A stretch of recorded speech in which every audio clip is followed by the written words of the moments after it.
Ata Adonai Eloheinu melech haolam.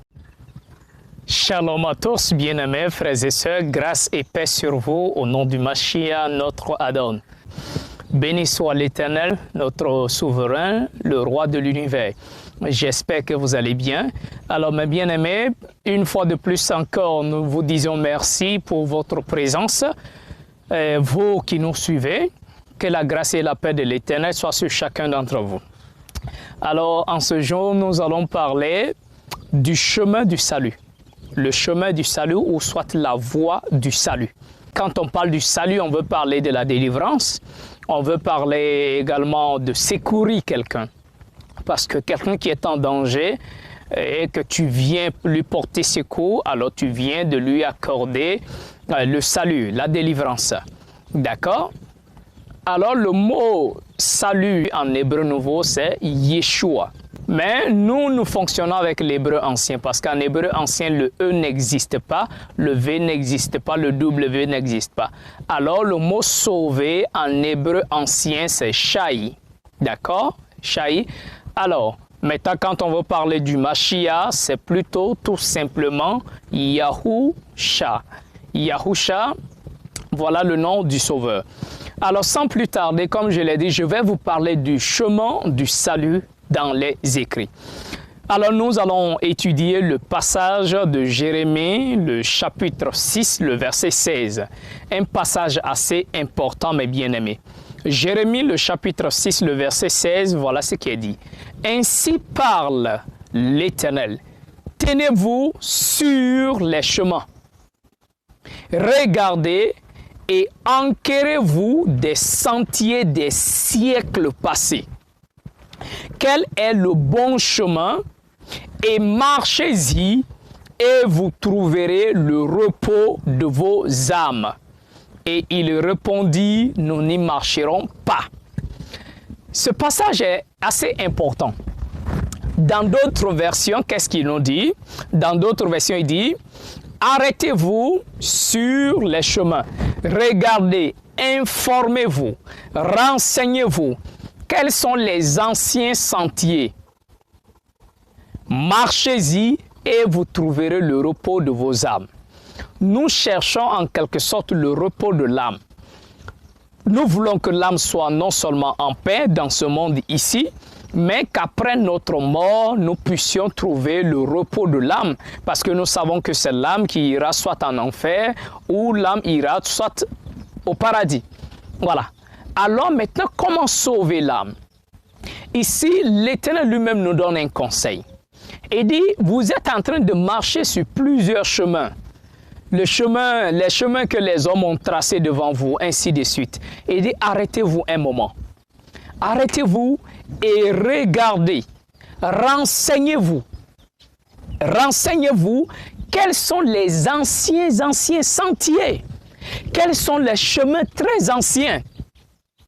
D'accord? Quelles sont les voies très anciennes?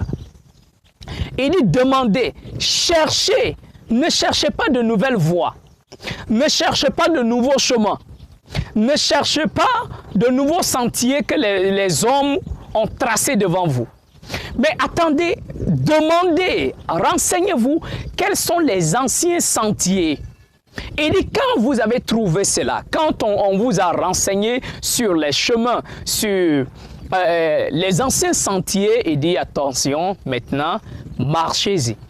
Ce qui veut dire que le chemin sur lequel tu marchais, tu dois l'abandonner pour commencer à marcher sur le chemin, les anciens sentiers que tu viens de découvrir. Et il dit, marche là-bas. Et ainsi, tu trouveras le repos de ton âme. Mais la suite du verset dit, mais malheureusement, certains ont dit, nous n'y marcherons pas. Nous n'y marcherons pas. Aussi simple. Alors, mes bien-aimés, dans cette vidéo, je vais tout naturellement vous aider à trouver un chemin très ancien. Très ancien, parce que le verset dit, demandez quels sont les anciens sentiers. Quelle est la bonne voie? C'est-à-dire, les anciens sentiers là, il y a une voie là-dedans. Il n'y a pas deux voies, il n'y a pas trois voies. Il y a une voie.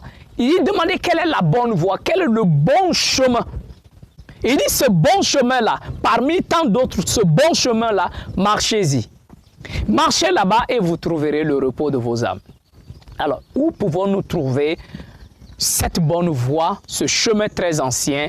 Voilà ce que la parole nous dit tout naturellement dans un passage Deutéronome, le chapitre 5, le verset 32 à 33. Voilà ce que l'Éternel nous dit. Vous prendrez donc garde de faire ce que l'Éternel, votre Elohim, vous a ordonné.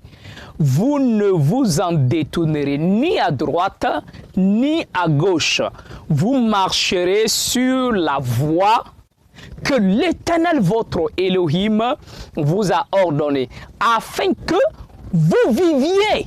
Vous avez compris? Afin que vous viviez et que vous soyez heureux. D'accord? Et que vous prolongiez vos jours sur la terre que vous posséderez. Mais bien aimé, l'Éternel, voilà le chemin que l'Éternel nous a tracé. Il dit, vous prendrez donc garde de faire ce que l'Éternel vous a ordonné de faire. D'accord? Alors l'Éternel nous a ordonné de faire des choses. C'est ce qui est la Torah. Il nous a demandé de faire Shabbat, de manger kasher, de faire ceci, de porter les franges, de respecter les lois. Il y a plusieurs autres lois. Les lois menstruelles des femmes, ainsi de suite. Il y a plusieurs commandements. Il dit, c'est ce que l'Éternel nous a ordonné de faire. Mais il dit, attention, n'allez ni à gauche, n'allez ni à droite. S'il vous plaît, n'allez ni à gauche ni à droite. Mais il dit, vous marcherez. Marchez seulement sur cette voie que l'Éternel vous a tracée. Marchez seulement que là, sur cette voie-là. Et ainsi, il dit, vous allez vivre. Vous serez heureux. Vous aurez la longévité. C'est ça, vous aurez la longévité. Raison pour laquelle dans notre test de base de Jérémie, il dit, arrêtez-vous de demander quelle est la bonne voie. La bonne voie, c'est la bonne voie là qui est tracée ici, dans Deutéronome 5.33. Il dit, marchez sur la voie que l'Éternel vous a ordonnée. C'est là la voie. Marchez-y et vous trouverez le repos de vos âmes. Mais malheureusement, certains ont dit, nous n'y marcherons pas. Tout comme aujourd'hui, certains disent que non, la Torah, c'est pour les temps anciens, la Torah est abolie, surtout notamment le christianisme nous dit que Jésus est venu, la loi est abolie, c'est fini. Ah, c'est dommage. Alors mes bien-aimés, pour une fois de plus encore le salut de nos âmes, nous devons marcher entièrement dans toute la Torah de l'Éternel. C'est notre Torah qui fait la vie de l'être humain. C'est notre Torah qui nous fait vivre. Le Mashiach a dit dans Matthieu, « Venez à moi, vous tous qui êtes fatigués et chargés, et je vous donnerai du repos. » D'accord? Beaucoup s'arrêtent là, disent, ouais, ok, c'est que c'est le Mashiach qui est le repos, c'est le Mashiach qui est la bonne voie. Mais le Mashiach dit, venez à moi, je vais vous donner du repos. Il n'a pas dit, je vais me donner à vous, il dit, je vais vous donner du repos. Tout simplement, il dit, je vais vous enseigner ce que l'Éternel a ordonné. La voie que l'Éternel a tracée pour vous, là, la voie du repos, venez à moi pour que je vous donne cela. Raison pour laquelle la suite du verset dit, acceptez mon joug, recevez mes instructions. C'est de ça qu'il est question. L'enseignement. Le Mashiach dit, venez à moi que je vous enseigne la vraie Torah de l'Éternel. La Torah qui est la voie du salut. Je vais vous enseigner cela et ainsi vous trouverez le repos de vos âmes. Il dit, car je suis humble et doux. Il n'est pas un rabbi qui est orgueilleux, il n'est pas hautain, mais il est humble dans la pratique de la Torah et c'est le meilleur enseignant de la Torah. Nous venons à lui, il nous enseigne bien la Torah pour trouver le repos de nos âmes. Alors soyez bénis abondamment mes bien-aimés. Shalom.